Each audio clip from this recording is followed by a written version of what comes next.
I'll tell you in advance that in a hybrid section or in face-to-face section, we're not going to be as strict with the course units as for the fully online class, because here we meet in person and our discussion could take slightly different directions.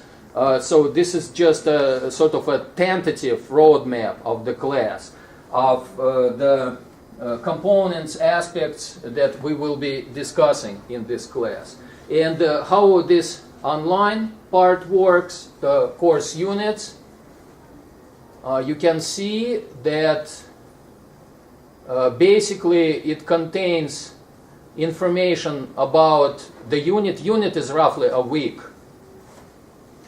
And some YouTube or other kinds of internet links, which I recommend you to check. And it gives you some headings, like here it's for ebooks, e-journals, Boolean search, for instance, EBSCO demos, and say we click on the Boolean search. By the way, sometimes when you click on the link, you could consider right-clicking on it and then clicking open link in new window, for instance. That's a useful strategy, but at this point it doesn't matter. So let's just maybe left-click on it.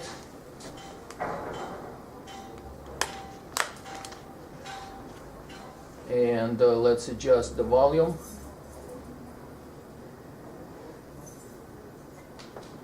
The connection is probably slow. The volume is fine. Yes, unfortunately, you see.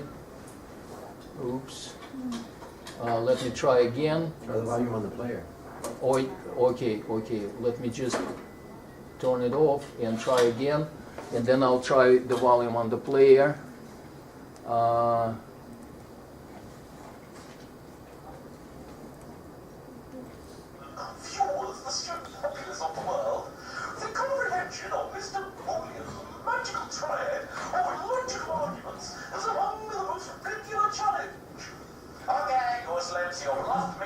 Okay, that's a librarian. Yeah, that's one of us. Okay, so guys, you got the idea. And I showed you because it's kind of funny. And more serious videos that you're going to see is like this one. I'm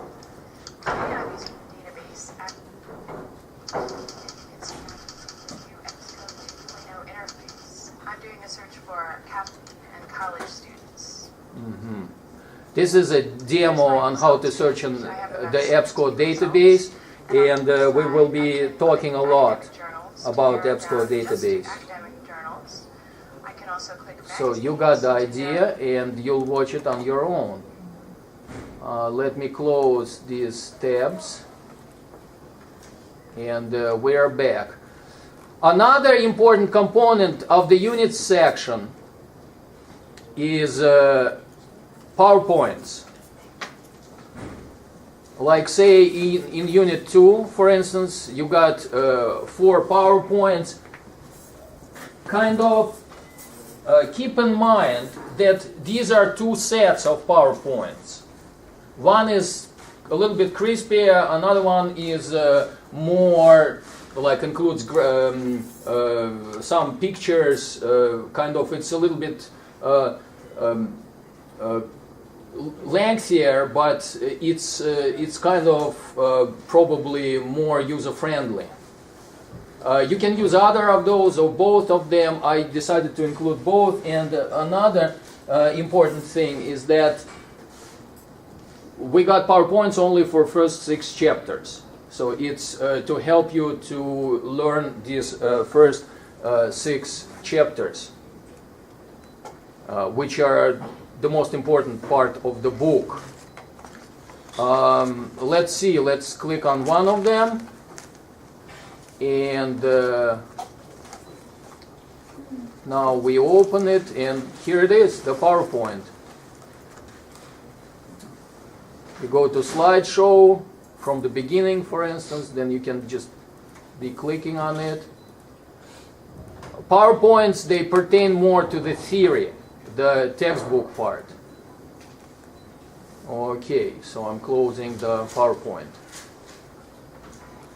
So the PowerPoint is basically, if you don't have the textbook, you can just follow along from the PowerPoint? Unfortunately, no, they're not that detailed. Okay. What you could probably do, you can come to the library, use the textbook here in the library, browse it, kind of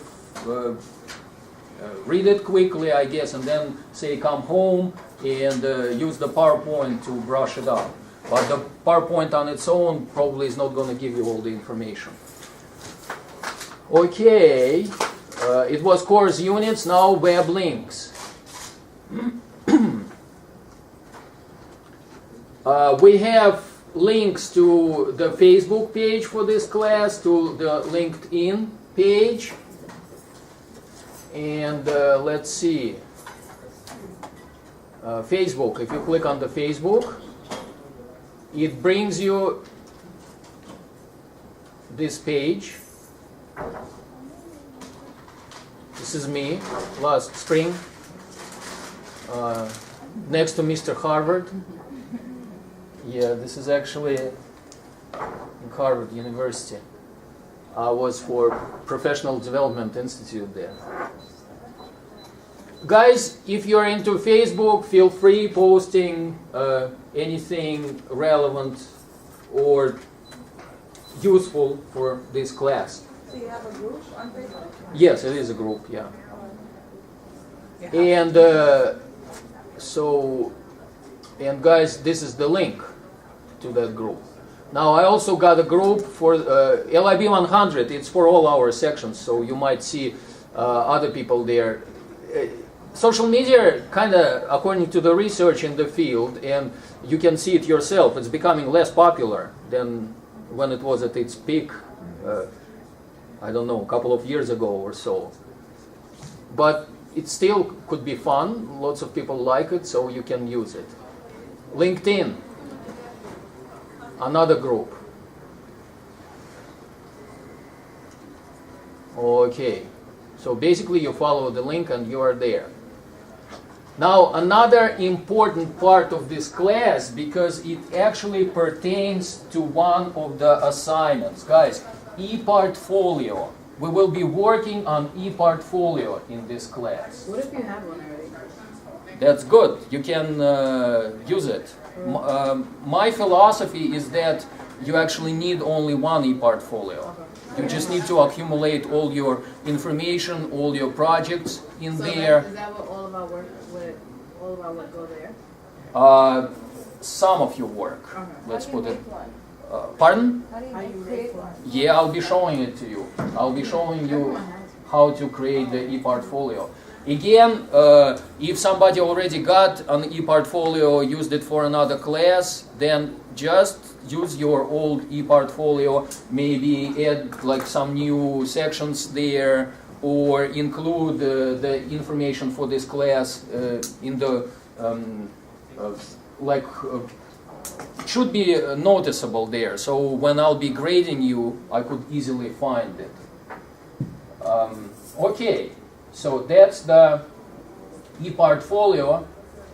The URL for the e-portfolio is mac-cuni.digication.com.